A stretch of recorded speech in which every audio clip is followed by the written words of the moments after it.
Welcome to the podcast, Let the Prophets Speak.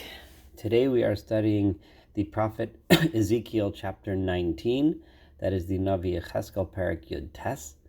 We are in the middle of a series of chapters in Ezekiel where the prophet gives in each chapter different parables in order to get a message across to the people. We had the parable of the fruitless vine, we had the parable of the unfaithful wife. Then we had the parable that the people said about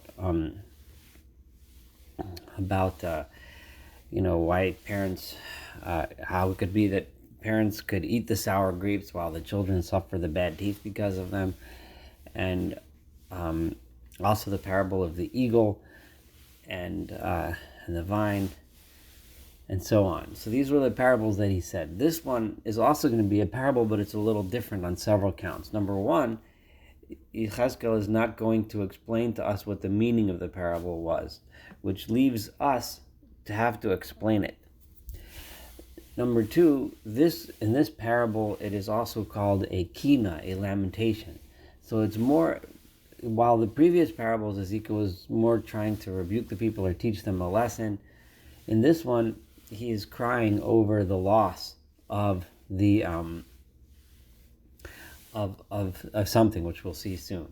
In particular, he's crying over the loss and the failure of the leadership of the people of Yehuda. Here we're also going to find some very keen observations regarding the nature of leadership, the ability of leadership to lead the people in the right direction or the wrong direction, and the responsibility that the leadership has. And he is unfortunately lamenting the failure of leadership of the kings of Judah during his time, during his lifetime. The kings of Judah that he would have known would have been the last four kings of Judah, those that presided over the ultimate decline and destruction over Jerusalem and the kingdom of Judea. Those four kings were, just to review, the king Yehoachaz, who took over after his father, then his son, who was his brother Yehoiakim, his son Yehoiachin, and the last king, Tzidkiyahu, who was the king that presided over the destruction. So it was those four. You might have to write this down to keep track. That is Yehoachaz, Yehoiakim, Yehoiachin, and Tzidkiyahu. Now, in terms of those that got exiled to Babylonia, the first one of the above, Yehoachaz, as we'll find out shortly, failed in an attack against Egypt and was taken to Egypt as a captive and died there. So Yehoachaz never went to Babylon. His successor, Yehoiakim,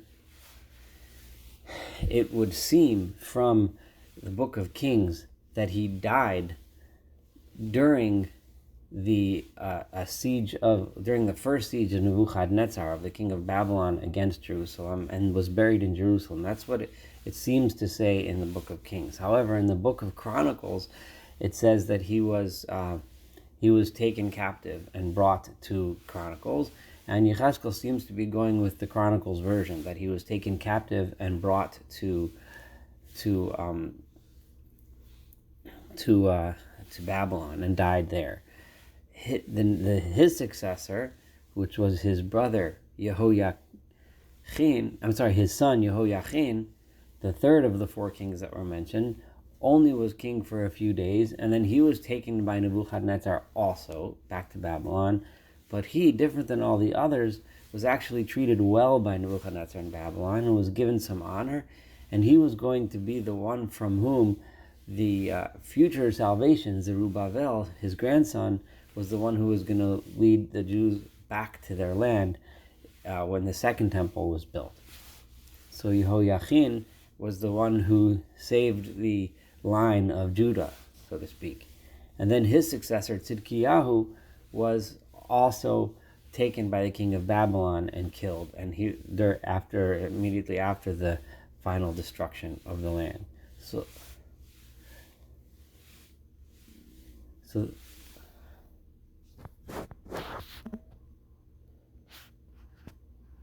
those are the four kings, again, that you need to understand the meaning of this parable. I know it can get a little bit confusing, but this is history that we've repeated time and time again while studying, especially Jeremiah and now the book of Ezekiel. So V'ata, and God says to Ezekiel in verse 1, V'ata, and you saw Kina, I want you to raise your voice in a lamentation el Nesiyei Yisrael regarding the princes or the leaders of Israel. So he's talking to the leaders. This is a Kina, a lamentation regarding the failure of leadership. V'yamarta, and I want you to say, Ma imcha Leviah, how much was your mother a lioness? She was a strong, powerful lioness, Bein Arayos Ravatza, and she rested among the other lions. The understanding is she rested among the other nations. She was a strong lioness. She had power, she had grace, she had everything necessary to be successful among the other nations. She would have been a star. Besoch Kefirim, among other powerful, strong lions, Ribta Gureha, she raised up her cubs. Now, this lioness is understood by the Radak to be a reference to the people of Israel. The people of Israel raised up her cubs. Vatal, in this verse, and the understanding is, and the idea is that a king gets his power from the people. The people raise him up. The people raise their leader and make their leader. This is actually quite revolutionary in those times to understand it that way, that it was bottom up. The king gets his power from the people who appointed him and brought him in. We'll see a little bit later another reference to this idea. Vatal echad migureha kefir haya, and she raised up one of her cubs. Again, the reference to the idea that the people raised up one of those cubs, who is a reference to the king. And this is referring to the first of the four kings that I mentioned, whose name was Yehoachaz. He was the son of Josiah, the son of Yoshiyahu. Kefir haya, he became a powerful beast. Vayilmad, and when they raised him up and made him king, he learned litraf teref, he learned to destroy and tear apart prey. Adam achal, and he went and he ate people, literally meaning he oppressed and abused the people below him. So instead of using his power for good, he used his power for personal gain. A common, unfortunate mistake of a leader. Big failure of leadership, number one, mentioned by Ezekiel here. Vayishmu elav goyim, and once the other nations surrounding heard about this king, this corrupt and brutal king, and this is often what happens, they saw it's time to attack. B'shachtam nitbas, he became trapped in their traps or by their hooks or snares. Vayivi'u, and they dragged him b'chachim with hooks al eretz Mitzrayim to the land of Egypt. This is a reference to Yehoachaz. Yehoachaz is the first of the four kings that we mentioned, and he led a battle against Egypt to avenge the death of his father Josiah, who died at the hands of Egypt. His battle failed. He was captured by the Egyptians, thrown into jail, and eventually dragged to Egypt, and he died there. That was Yehoachaz, the first king. So he was corrupt, and he suffered for his corruption, and that was his end. So vatera kino chala, and she meaning the people of Israel, saw that they had been destroyed and beaten in battle. Avda tikvata, her hope had been lost. She had her hope in Yehoachaz to restore the glory that they knew from the days of Josiah. So vatikach, and she took echad migureha, another one of her cubs, kefir samasu, and made him into a big strong lion. This is a reference to Eliakim, who became named Yehoiakim when he became king. Now, Yehoiakim initially was a vassal to Egypt because he was appointed king after the loss of Judea in battle to Egypt. So Egypt was now the overlord, and he was initially a vassal king to Egypt. Vayishalech betoch arayos, but this was at a time when the Babylonian kingdom was on the ascendancy. So during his kingdom, the Babylonians became much stronger than the Egyptians, as we shall see. Vayishalech betoch arayot, and he went also among the lions. Kvir hayar, he was also a big, strong, mighty beast.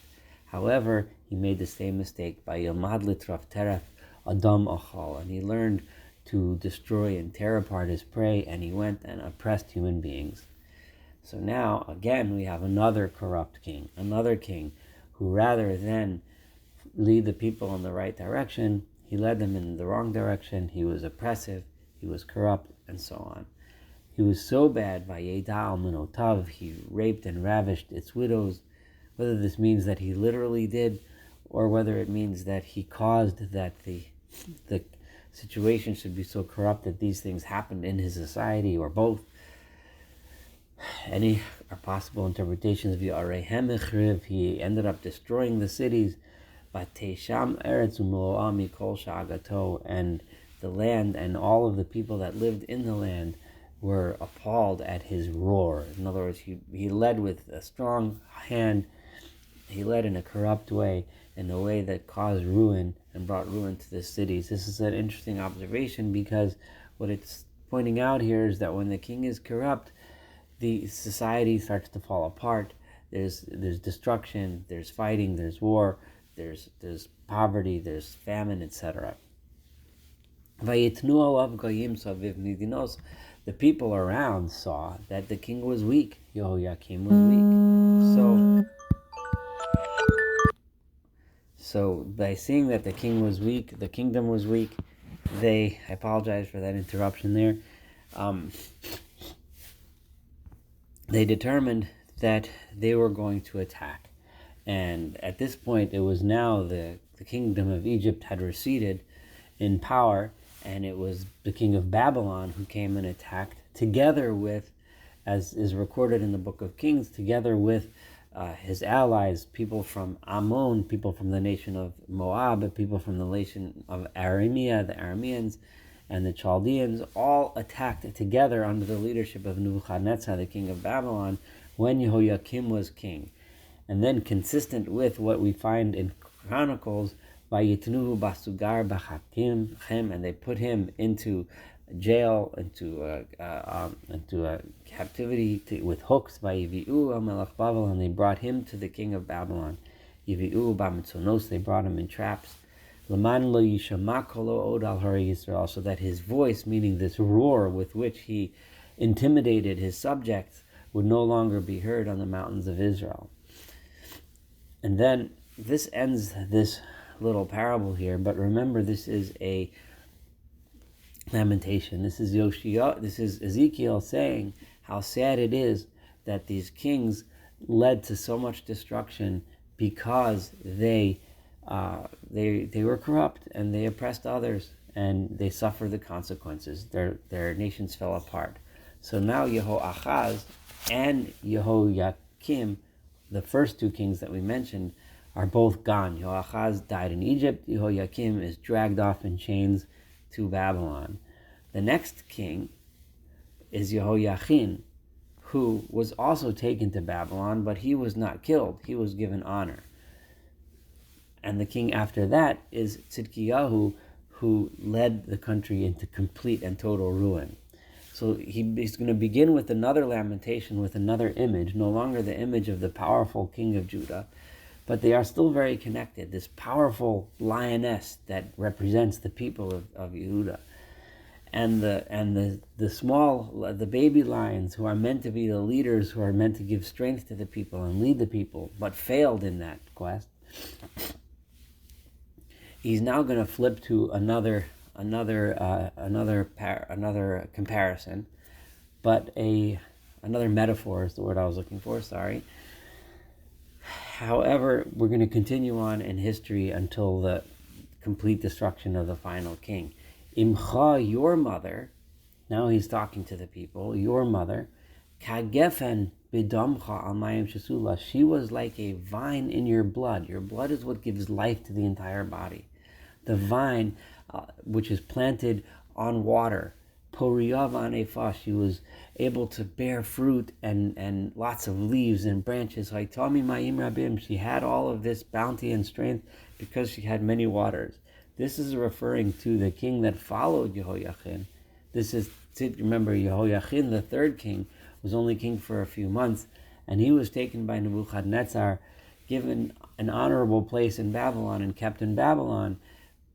But presumably because Nebuchadnezzar sensed that Jehoiachin might actually do a good job and restore the kingdom of Israel. And in the end, it was Jehoiachin's descendants from Babylon that did restore the kingdom. But he put in place the vassal king Tzidkiyahu, and he said, I will support you, I will help you. If you recall back in chapter 17 with the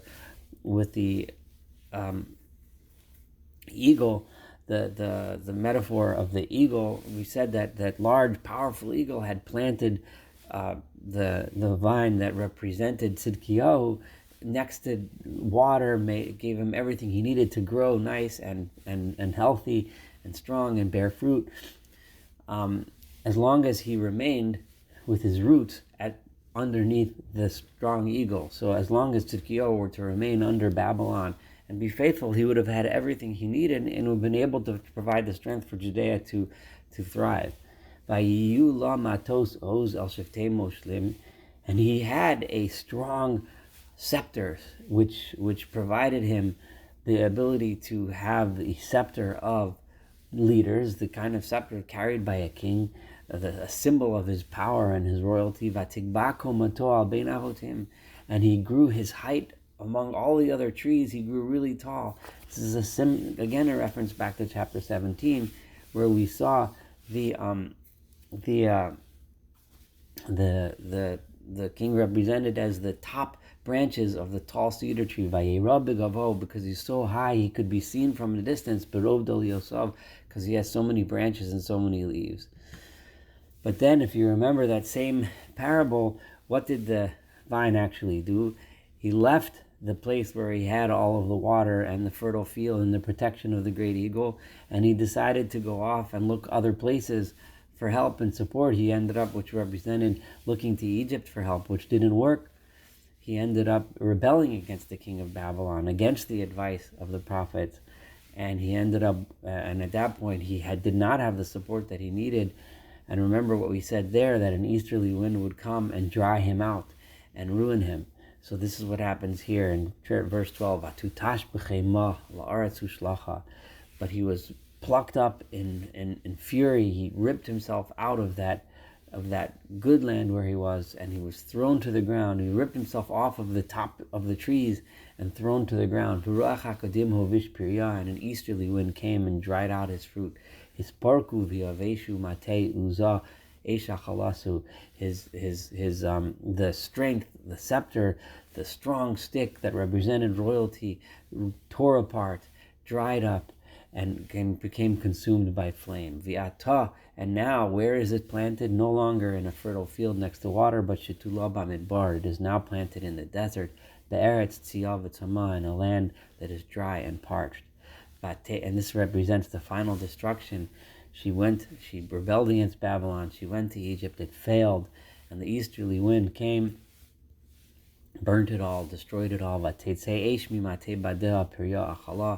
And fire came forth from all of her twigs and branches, and consumed all of its fruit. And there was no longer a strong scepter, a strong stick to represent the rulership and the royalty of the kingdom of Judea. Kinahi, this is my lamentation. Vatihila kina, or this God is saying to Ezekiel, this is a lamentation, and this should be the lamentation that you say to the people.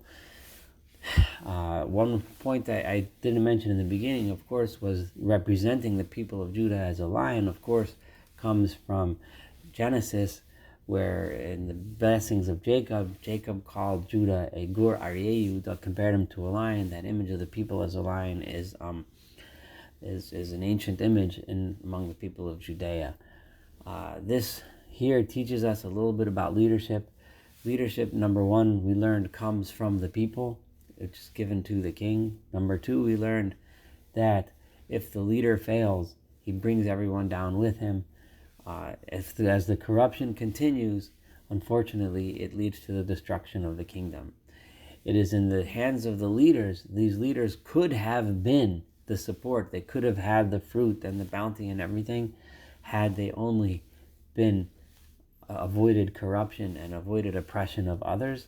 And it is key that it is oppression of others that was the primary sin mentioned here that Ezekiel is talking about, that the kings did bad. He doesn't mention here even idol worship. He mentions here oppression of others, Adam Achal, which led to the destruction. Thank you so much for studying chapter 19 together. Looking forward to studying chapter 20 and, of course, the entire book of Ezekiel together.